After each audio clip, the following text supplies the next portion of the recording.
Yan mga sir, ito Toyota Innova blackout issue mga sir, tapos blinking yung belt, T-belt.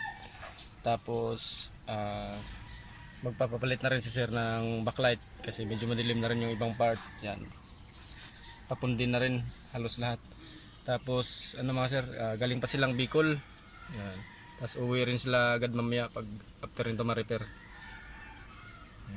Toyota Innova mga sir, blackout issue, blinking yung timing belt, galing Bicol sila sir. Gawin natin to mga sir. Ayan mga sir, to si Ako dun sa probinsya namin. yan si sir, Jesus Velasco mga sir, taga Bicol sir no. Yan, Oo. galing sila ni sir ng Camarines Bicol. Norte. Camarines Norte. Yan. Siya may-ari ng Toyota Innova na blackout issue, tapos blinking yung timing belt. Yan. Sir, maraming salamat sa pagdayo sir. Thank you, sir. Yan, gawin natin to mga sir, i-repair natin to para maayos na. Kasi pinatanggal na raw nila ni sir to. Naghanap sila ng gagawa, wala raw silang mahanap na marunong gumawa. Yan, kaya binuksan lang daw, tinignan lang naman daw, wala naman daw pinalitan na piyesa sa loob.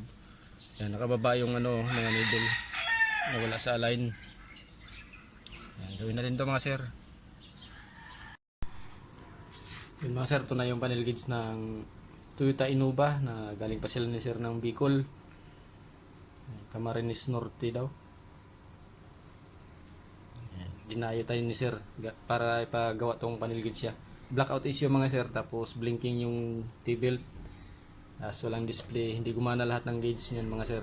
Pinabuksan daw nila to kasi pinasilip lang naman daw, wala naman daw pinilitan na kung ano-anong pisa sa loob. Kaya nawala sa alignment yung nawala sa calibration yung mga needle yan. Hindi nabalik ng tama. Sinilip lang naman daw. So baka natin ito i-repair mga sir. Tingnan natin kung mare-repair pa.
Yun, okay na ito mga sir, i-assemble ko na to para ma-testing na dun sa unit.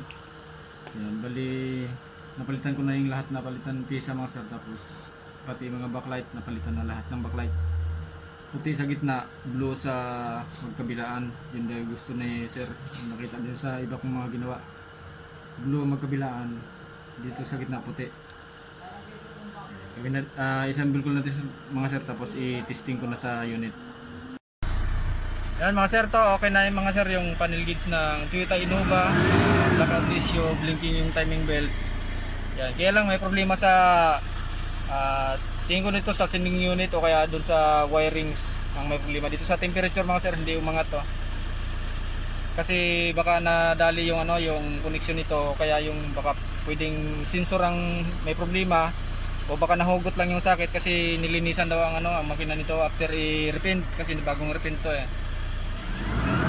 Baka nadali yung yung sakit. Pero okay na yung panel gauge mga sir. Goods na yan lahat. Doon na lang yan mismo sa sa connection papunta dito sa panel gauge. May problema. Yan. Goods na yan mga sir, yung fuel, marami pang gas si sir. May display na. Tapos nagpapalit na rin si sir ng ng backlight. Puti sa gitna, blue sa magkabilaan. Yan. Okay na mga sir, uuwi pa sila ni sir ng Bicol. Ipa-check na lang din ni sir sa sa electrician yung yung connection nitong doon sa may sending unit papunta dito sa panel gauge. Baka nahugot lang, sana nahugot lang para hindi nabibili ng sensor si sir. It's na mga sir, blackout issue Toyota Innova galing Bicol. Blinking yung timing belt. Maraming salamat. Yan si sir, uuwi pa si sir na ng Bicol eh. Yan, maraming salamat sir.